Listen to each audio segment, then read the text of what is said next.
In 1988, Poison released their second album titled Open Up and Say Ah. This was a really big album. It had 4 hit singles.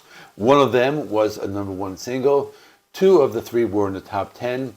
The album peaked at #2 on the US Billboard 200, and the album was certified 5 times platinum. This was from a glam metal band, a bunch of guys who wore a lot of makeup and ran around on stage. But in this video, we asked the question, was it really that good? So first of all, let me give you a quick history of the band Poison. They started in 1983 in a small town in Pennsylvania. Eventually, they all moved to Los Angeles and became noticed on the Sunset Strip. They came out around the same time as other glam metal bands in LA, such as Motley Crue and Guns N' Roses. In 1986, they released their debut album called Look What the Cat Dragged In. It did pretty good. It had a few hits. It was released on the Enigma record label, and is actually Enigma's biggest selling album. They were a band that were in the right place at the right time, because there were already a few other glam metal bands that paved the way for them, such as Rat and Quiet Riot. 2 years later, they released the album in question, Open Up and Say Ah. This was their biggest selling album. Let's take a look at what some of the critics said. The critics were actually pretty divisive. For example, AllMusic gave it 4 stars, but Rolling Stone gave it 1 star. So let me read the review from AllMusic.com, which gave it 4 stars. Poison's best album still has a bit of filler and fails to deliver the big hooks and catchy riffs of their best material. When that happens, Bret Michaels' affected rock and roll singing accent begins to grate, but thankfully that doesn't happen very often to Open Up and Say Ah, which solidified the group's status as hair metal's top party band. So what I got from this review was, the reviewer was more enthusiastic about the singles, but the person didn't really say there were some overall good album tracks. They admitted there was some filler on the album. So in my opinion, I think a 4 out of 5 kind of seems a little high, but let's see what Rolling Stone said. When it comes to lyrics, Ah is a guided tour, rock catch hell, but Poison's bus doesn't miss a single stop. As if we'd never been there before, the band dutifully points out the horizontal bop, love on the rocks, the scar that never heals, every rose has its thorn, the burning desire, tearing down the walls, and life in the fast lane, fallen angel. Ultimately, Open Up and Say Ah is a little more than a pain to the power of clever marketing, a nasty reminder of what can happen when swagger takes precedence over substance, and nothing sums it up more succinctly than the look on the album's inner sleeve. There, among the credits, we find the name of the snarling, befangled, witchy woman who adorns the cover, Bambi. So, as you can see, Rolling Stone was not too enthusiastic about the album. It just seems the lyrics were not as deep as you would expect from a classic album. It's a lot of fluff, not a lot of substance. Like I said in the beginning, there were 4 hit singles, so let's analyze the 4 hit singles a little deeper. After that, we'll talk about the rest of the songs, and we'll decide if this album actually holds up after so many years.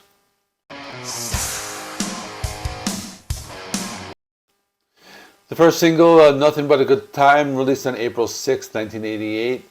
It did very well. It reached #6 on the Billboard Hot 100. Song I remember watching on MTV. They played this music video often. It shows a guy working at a restaurant. The manager comes in. He turns off the radio and he's like, "You're here to wash dishes. You're not here to listen to that rock and roll. You're moving in 2 speeds, slow and stop." Now the video takes off, and something that really pushed that single into the top 10. Listening to it again, I thought it was pretty good. The song is very upbeat. Listening to it puts you in a good mood. It's probably a good song to listen to when hanging out with friends. I think a song I might add to a playlist every now and then. I think this one is pretty good. Next single, Fallen Angel, released July 6th, 1988. So as a second single, I remember it well. It had a music video. It shows a girl at a dinner with a family. She tells them she's going to California. So I guess we can imagine she's a girl from a small town. We see her get off a bus, arrives in Los Angeles. There's this sleazy manager, and pretty much goes through all sorts of problems and never really finds the success that she expected. But then the video ends with another girl getting off a bus, and then this was another song that was on MTV very often. I remember this one did very well. It didn't crack the top 10, but it reached #12 on the Billboard Hot 100. So it's pretty good. So when I went back to listen to the song, I thought it was pretty good. I think this was a song that made the band Poison start to write more serious songs as opposed to songs about just the rock and roll lifestyle. And on their next couple of albums, Poison would be more or get a lot more serious on their songwriting. Third single, Every Rose Has Its Thorn, released October 12, 1988. So this was their biggest song and reached #1 on the Billboard Hot 100. Their signature power ballad. Back in the late 80s, early 90s, the only way for rock bands to get on the charts were through power ballads. That was like the gateway to being accepted by mainstream radio and MTV. They had a music video, had Bret Michaels playing an acoustic guitar. A song I enjoy. I think it's probably the only song I have gone back to the most. It's one I enjoy playing on an acoustic guitar. It's an easy song to play. It's like 3 basic chords, but it's their big hit. It's their signature song. So out of all the songs, it's probably the one I've heard most over the years, even though Poison is not a band that I continue to listen to as I got into other forms of heavy metal. This was one that I would always put on a playlist, and I have enjoyed this, even though it's a fairly simple song. The fourth single, Your Mama Don't Dance, released February 1st, 1989. So this is a cover song originally by Loggins and Messina. They were popular in the early 70s. It was a hit song to begin with, so it didn't actually do as well as the original, but almost as good.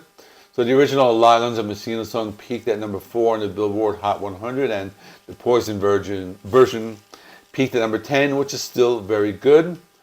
But this is a case of a glam metal band just kind of getting popular off a catchy song that was very recognizable. That was very common back in the day. Motley Crue did it and a lot of other bands. So this song was okay for me. I don't think I would ever listen to this or add it to a playlist. If I ever listen to it again, it would be probably if I'm listening to the whole album, and that's really all I have to say about the song. But now we have 6 more songs, so let's see how they hold up.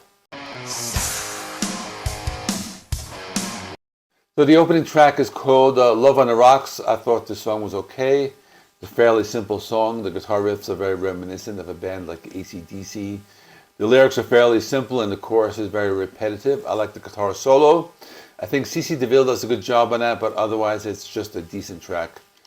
Back to the Rocking Horse was a pretty good song. I enjoyed listening to it again. I think the lyrics were well written.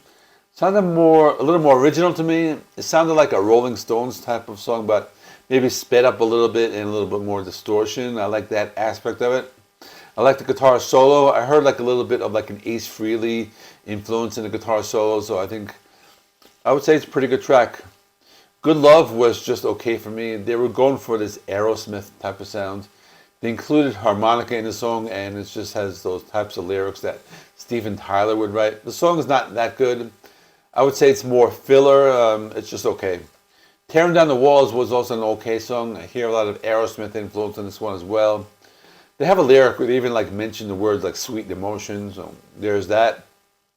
As for the guitar playing, I hear a lot of those Ace Frehley style guitar solos, and the lyrical content it sounds something either like Kiss or AC/DC would write. So for me, it's an okay song. Look But You Can Touch is a pretty good song. It was a little heavier than some of the other ones.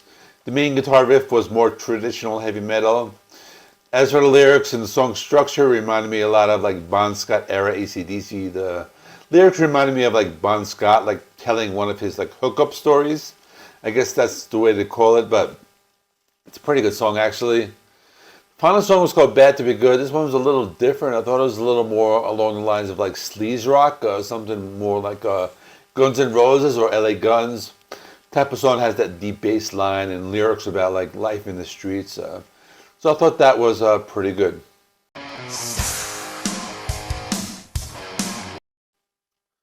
So this is an interesting type of album for me personally. When I was a teenager, I owned this album, and I owned all the Poison albums, and I listened to them over and over. They were one of my favorite bands. After the grunge years came in, I really didn't pay much attention to Poison, and since then I've rarely listened to them.